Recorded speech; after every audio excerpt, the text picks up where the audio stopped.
अभी अभी कुछ दिन पहले शुक्रवार को फ्राइडे को हमने गुड फ्राइडे मनाया। और जैसे कि हम सब जानते हैं, गुड फ्राइडे के दिन प्रभु यीशु मसीह अपने आप को क्रूस पर बलिदान किया। और फिर उसके बाद हमने सेलिब्रेट किया ईस्टर, जहाँ पर प्रभु यीशु मसीह मुर्दों में से जीवित हो उठा और आज वो जीवित परमेश्वर है। तो इन दोनों फैक्ट्स के बीच में, तथ्यों के बीच में हम देखते हैं क्रूस की कथा। ये हमारे लिए बहुत इम्पोर्टेंट सब्जेक्ट मैटर है, विषय है कि हम उस क्रूस का, उस प्रभु यीशु मसीह का हमारे जीवन में क्या मतलब है। ठीक है, हमने गुड फ्राइडे मना लिया, ईस्टर भी मना लिया, लेकिन क्या उसका कोई महत्व मेरे जीवन में, आपके जीवन में है? कहाँ तक हम प्रभु यीशु मसीह को पूरी रीति से समर्पित हैं? ये प्रश्न है। क्या मेरा पूरा व्यक्तित्व प्रभु यीशु मसीह को समर्पित है? और वही आज हमारा शीर्षक भी है, विषय भी है, यीशु को पूर्ण समर्पण। और इसी से संबंधित मैं एक जो बात हुई है लूका रचित सुसमाचार में प्रभु यीशु मसीह के साथ, उसको मैं पढ़ूंगा और हम लोग देखेंगे कि किस प्रकार से एक स्त्री का पूरी रीति से प्रभु यीशु मसीह को समर्पण है, विश्वास में, आराधना में, चंगाई में। और उसके खुद के चेले वो उतना समर्पित नहीं हुए जैसा कि प्रभु यीशु मसीह ने कहा। चलिए इसको प्रूव करने के लिए हम बाइबल में से वो भाग पढ़ लें ताकि हम समझ सकें कि क्या मतलब है पूर्ण समर्पण प्रभु यीशु मसीह को करना। मैं आपके लिए पढ़ूंगा लूका रचित सुसमाचार उसका 7वां अध्याय, लूका उसका 7 अध्याय और 36 पद से। फिर किसी फरीसी ने उससे विनती की कि मेरे साथ भोजन कर। अतः वह उस फरीसी के घर में जाकर भोजन करने बैठा। वहां उस नगर की एक पापिनी स्त्री यह जानकर कि वह फरीसी के घर में भोजन करने बैठा है, संगमरमर के पात्र में इत्र लाई और उसके पांवों के पास पीछे खड़ी होकर रोती हुई उसके पांवों को आंसुओं से भिगोने और अपने सिर के बालों से पोंछने लगी और उसके पांव बार बार चूमकर उस पर इत्र मला। यह देखकर वह फरीसी जिसने उसे बुलाया था अपने मन में सोचने लगा, यदि ये भविष्यवक्ता होता तो जान लेता कि ये जो उसे छू रही है वह कौन है और कैसी स्त्री है, क्योंकि वह तो पापिन है। यहाँ पर पापिन का मतलब जिसका चरित्र उतना अच्छा नहीं था, खराब था, ये यहाँ पर तात्पर्य है। 40 पद। यह सुन यीशु ने उसके उत्तर में कहा, हे शमौन, मुझे तुझसे कुछ कहना है। और वह बोला, हाँ गुरु, कह। किसी महाजन के 2 देनदार थे, एक 500 और दूसरा 50 दिनार देनदार था। जबकि उसके पास वापस लौटाने की को कुछ न रहा तो उसने दोनों को क्षमा कर दिया। अतः उनमें से कौन उससे अधिक प्रेम रखेगा? शमौन ने उत्तर दिया, मेरी समझ में तो वह जिसका उसने अधिक छोड़ दिया। उसने उससे कहा, तूने बिल्कुल ठीक विचार किया। और उस स्त्री की ओर फिरकर उसने शमौन से कहा, क्या तू इस स्त्री को देखता है? मैं तेरे घर में आया, परंतु तूने मेरे पांव धोने के लिए पानी न दिया, पर इसने मेरे पांव आंसुओं से भिगोए और अपने बालों से पोंछा। तूने मुझे चुमा नहीं दिया, पर जब से मैं आया हूं तब से इसने मेरे पांव को चुमना न छोड़ा। तूने मेरे सिर पर तेल नहीं मला, पर इसने मेरे पांवों पर इत्र मला है। इसलिए मैं तुझसे कहता हूं कि इसके पाप जो बहुत थे क्षमा हुए, क्योंकि इसने बहुत प्रेम किया। पर जिसका थोड़ा क्षमा हुआ वह थोड़ा प्रेम करता है। उसने उस स्त्री से कहा, तेरे पाप क्षमा हुए। तब जो लोग उसके साथ भोजन करने बैठे थे वे अपने अपने मन में सोचने लगे, ये कौन है जो पापों को भी क्षमा करता है। पर उसने स्त्री से कहा, तेरे विश्वास ने तुझे बचा लिया है, कुशल से चली जा। यहां तक मैं आपके लिए पढ़ रहा हूं।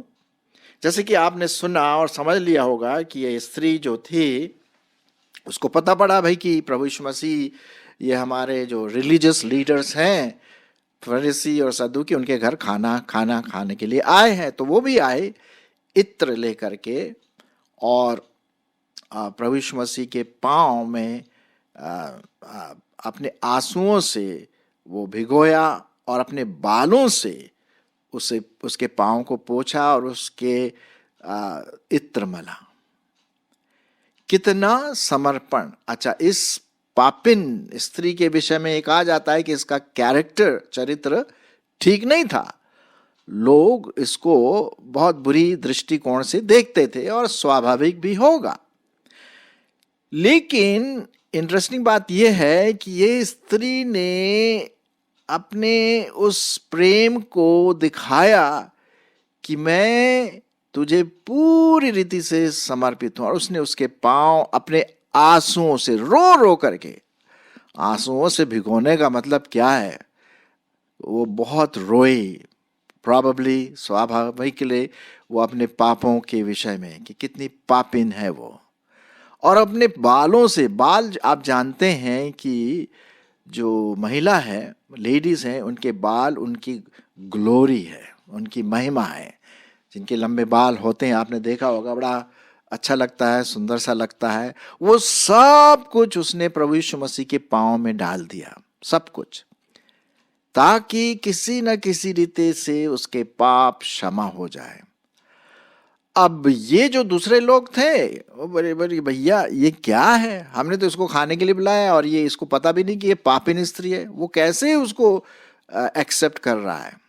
यीशु मसीह क्या कहते हैं, भाई मैं तुम्हारे लोगों के घर आया, तुमने तो कुछ किया ही नहीं, ना मेरे लिए पानी छोड़ा पांव धोने के लिए, ना इत्र मला, पोंछने के लिए भी कुछ नहीं दिया। लेकिन इस स्त्री ने जब से इस घर के अंदर आई है उसने रोना पोंछना नहीं छोड़ा।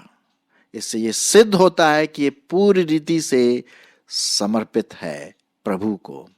और बाद में हम देखते हैं कि उसने उसके पापों को क्षमा किया, उसके प्रेम को अंगीकार किया और कहा कि जा तेरे सब पाप क्षमा हो गए। एक टोटल सबमिशन, यीशु को पूर्ण समर्पण। अब जैसे कि आप यहां पर इस पिक्चर में देख रहे हैं कि सामने क्रूस है और यहां पर एक व्यक्ति अपने सब कुछ छोड़ करके उस क्रूस के नीचे वहां पर प्रतीकात्मक रूप से प्रभु यीशु मसीह के पास आया है, घुटने टेका है और एक प्रकार की समर्पण वाली प्रार्थना कर रहा, प्रभु जो भी हो, मैंने अपने जीवन में बहुत पाप किया, आज मैं तुझे पूरी रीति से समर्पित करता हूं, करती हूं। तो यहां पर जो पिक्चर आपको दिखाई दे रहा है ये पूर्ण समर्पण का, यीशु को पूर्ण समर्पण का ये पिक्चर यहां पर दिखाई देता है। ठीक है, तो उसी प्रकार से जिस प्रकार से इस स्त्री ने अपने आप को पूर्ण रीति से समर्पित किया, कुछ भी नहीं छोड़ा, और ये इस एक्सपेक्टेशन के साथ आई थी कि प्रभु उसको क्षमा करे, और वो उसको हो गया, मिल गया उसको क्षमा। हमारे जीवनों में कभी कभी, मसीही जीवनों में शायद यहाँ पर कमी आ जाती है। हम समर्पित तो हैं प्रभु को, क्रूस पर, बाइबल पर हम विश्वास करते हैं, चर्च भी जाते हैं, फेलोशिप करते हैं, सब कुछ है, लेकिन क्या हम पूर्ण रीति से, क्या मैं पूर्ण रीति से प्रभु को समर्पित हूं, ये प्रश्न है। चलिए हम कुछ पदों को देख लेंगे समर्पण के विषय में और शुरुआत करेंगे फिलिपियों उसका 2 अध्याय 10 से 11। फिलिपियों की पत्री और उसका 2 अध्याय 10 से 11। यहां पर हम देखते हैं प्रभु यीशु मसीह का पिता परमेश्वर को समर्पण। ताकि पूरा पृथ्वी प्रभु यीशु मसीह को समर्पित हो सके। फिलिपियों 2:10 और 11 कि जो स्वर्ग में और पृथ्वी पर और जो पृथ्वी के नीचे है वे सब यीशु के नाम पर घुटना टेकें। इससे पहले मैं आपको ये भी बता दूं कि प्रभु यीशु मसीह ने अपने आप को क्या कर दिया, परमेश्वर को समर्पित किया है ना। मैं कुछ पदों को पहले से पढ़ देता हूं, फिलिपियों 2:6 से, ठीक है, बल्कि 5 से पढ़ता हूं। फिलिपियों 2:5 से, जैसा मसीह यीशु का स्वभाव था वैसा ही तुम्हारा भी स्वभाव हो, जिसने परमेश्वर के स्वरूप में होकर भी परमेश्वर के तुल्य होने को अपने वश में रखने की कोई वस्तु न समझा, वरन अपने आप को ऐसा शून्य कर दिया, शून्य का मतलब नथिंग, और दास का स्वरूप धारण किया और मनुष्य की समानता में हो गया और मनुष्य के रूप में प्रकट होकर अपने आप को दीन किया और यहाँ तक आज्ञाकारी रहा कि मृत्यु, हाँ क्रूस की मृत्यु भी सह ले। यह है प्रभु यीशु मसीह का समर्पण। तो उसका फिर इसका रिजल्ट क्या है? इस कारण परमेश्वर ने उसको अति महान भी किया और उसको वह नाम दिया जो सब नामों में श्रेष्ठ है, कि जो स्वर्ग में और पृथ्वी पर और जो पृथ्वी के नीचे हैं वे सब यीशु के नाम पर घुटना टेके और परमेश्वर पिता की महिमा के लिए हर एक जीव अंगीकार कर ले कि यीशु मसीह ही प्रभु है।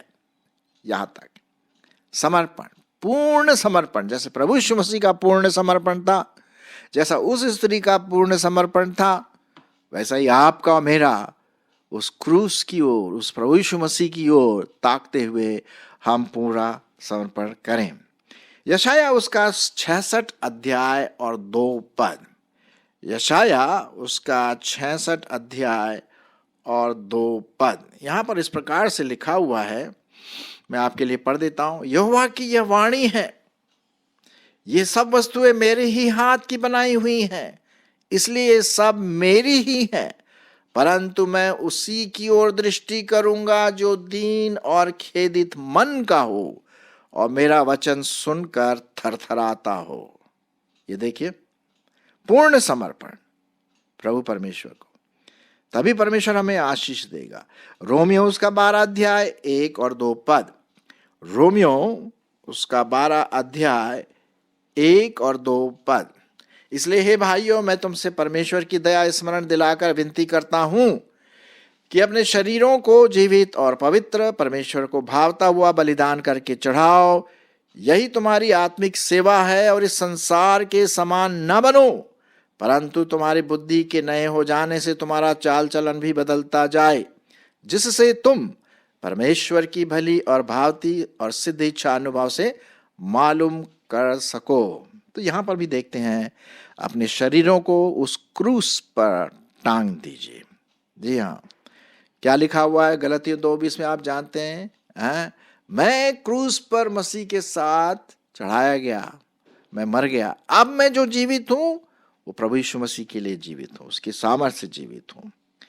याकूब की पत्री उसका 4 अध्याय और 7 पद, याकूब उसका 4 अध्याय और 7 पद, क्या लिखा हुआ है? इसलिए परमेश्वर के अधीन हो जाओ, टोटल सबमिशन, यीशु को पूर्ण समर्पण, इसलिए परमेश्वर के अधीन हो जाओ और शैतान का सामना करो तो वह तुम्हारे पास से भाग निकलेगा। यूहन्ना उसका 14 अध्याय और 15वां पद, यूहन्ना उसका 14 अध्याय और 15वां पद, यदि तुम मुझसे प्रेम रखते हो, भाई देखिए, यदि तुम मुझसे प्रेम रखते हो तो मेरी आज्ञाओं को भी मानोगे। यदि टोटल समर्पण है, पूर्ण समर्पण है प्रेम के द्वारा, तो भाई मेरी आज्ञाओं को भी मानोगे, पक्की बात है। ये प्रभु यीशु मसीह ने यहाँ पर ये बात कही। व्यवस्था विवरण उसका 13 अध्याय 4 पद, व्यवस्था विवरण उसका 13 अध्याय और 4 पद, सुनिए क्या लिखा हुआ है।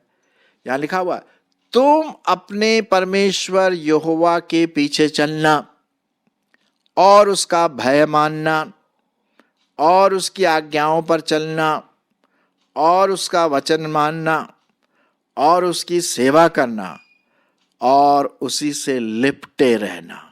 क्या बात है ना? बहुत जबरदस्त पद। फिर से मैं आपके लिए पढ़ देता हूं ताकि हम इसको अपने दिल दिमाग विवेक में याद रख सके। तुम अपने परमेश्वर यहोवा के पीछे चलना, उसका भय मानना, उसकी आज्ञाओं पर चलना, उसका वचन मानना, उसकी सेवा करना और उसी से लिपटे रहना। पूर्ण समर्पण। जैसे उस स्त्री ने, जिसके बारे में मैंने आरंभ में पढ़ा लूका 7 में, किस प्रकार से उसने सब कुछ, अपना पूरा व्यक्तित्व प्रभु के चरणों में डाल दिया। आज मुझे और आपको भी वो पूर्ण समर्पण की बात सोचनी है। थोड़ा नहीं, 50% नहीं, 60% नहीं, 100%, 100%, है ना? चलिए और देख लेते हैं सबोपदेशक और उसका 12वां अध्याय। सबोपदेशक उसका 12वां अध्याय और उसका 13वां पद। क्या लिखा हुआ है? समर्पण के बारे में ही बात यहां पर लिखी हुई है। पूर्ण समर्पण। सब कुछ सुना गया। अंत की बात यह है कि परमेश्वर का भय मान, उसकी आज्ञाओं का पालन कर, क्योंकि मनुष्य का संपूर्ण कर्तव्य यही है। भाई, आपने कितने मैसेज सुने होंगे? मैंने तो हजारों मैसेज सुने। हम लोगों ने, मसीह लोग, संडे को विशेष मीटिंग, कन्वेंशंस हैं, वीकली मीटिंग, यूथ मीटिंग, कितने मैसेजेस सुने होंगे। लेकिन क्या हम उन मैसेज को, उन वचनों को अपने प्रैक्टिकल रूप में ला रहे हैं? क्या हमें समर्पण है उन वचनों में? ये है ना, सब कुछ सुना गया। अंत की बात यह है कि परमेश्वर का भय मान और उसकी उपासना कर। उसका भय मान, उसकी आज्ञाओं का पालन कर, क्योंकि भैया यही है मनुष्य का संपूर्ण कर्तव्य आपके लिए और मेरे लिए, जैसा यहां हम परमेश्वर के वचन में देखते हैं। लूका उसका 14 अध्याय, हम जाएंगे लूका उसका 14 अध्याय और 26 और 27 पद। यदि कोई मेरे पास आना चाहे तो अपने पिता और माता, पत्नी और बच्चों, भाइयों और बहनों, वरन अपने प्राण को भी अप्रिय न जाने तो वो मेरा चेला नहीं हो सकता। और जो कोई अपना क्रूस न उठाए और मेरे पीछे ना आए, वो भी मेरा चेला नहीं हो सकता। लो भाई, प्रभु यीशु मसीह ने बिल्कुल जैसे हथौड़ा मार करके ये वचन सुनाया है कि जब तक अगर हमारे रिलेटिव भी ना हो, माँ बाप भाई बहन, अगर वो हमारे बीच में रोड़ा पड़ते हैं मसीह जीवन में, तो हमें छोड़ना पड़ेगा प्रभु के लिए। पूर्ण समर्पण, आधा समर्पण नहीं। और फिर क्रूस उठाकर, क्रूस उठाने का मतलब क्या है? दुख भी सहना, जैसा प्रभु यीशु मसीह ने उस क्रूस पर दुख सहा, है ना। कभी कभी मुश्किल हो जाता है। कभी कभी माँ बाप क्या करते हैं, भाई अच्छा तू क्रिश्चियन है तो मसीह हो गया है, हाँ ठीक है, तेरा नाम हमारे रजिस्टर में से काट दिया गया, अब जो भी धन दौलत संपत्ति तेरे भाग का था वो अब नहीं मिलेगा, जा निकल जा घर से। तो भैया पूर्ण समर्पण जो वही है कि हाँ ठीक है, अगर आप चाहते हैं ऐसा, लेकिन मैं यीशु को नहीं छोड़ूंगी, मैं यीशु को नहीं छोड़ूंगा। यही है पूरा समर्पण। हाँ, बाइबल में तो यही लिखा हुआ है ना। तो ये बहुत जरूरी है मेरे प्रियो, है ना। एक और पद मैं आपके लिए पढ़ देता हूं, 1 यूहन्ना 2 अध्याय 5 पद। 1 यूहन्ना 2 अध्याय 5 पद क्या लिखा हुआ है?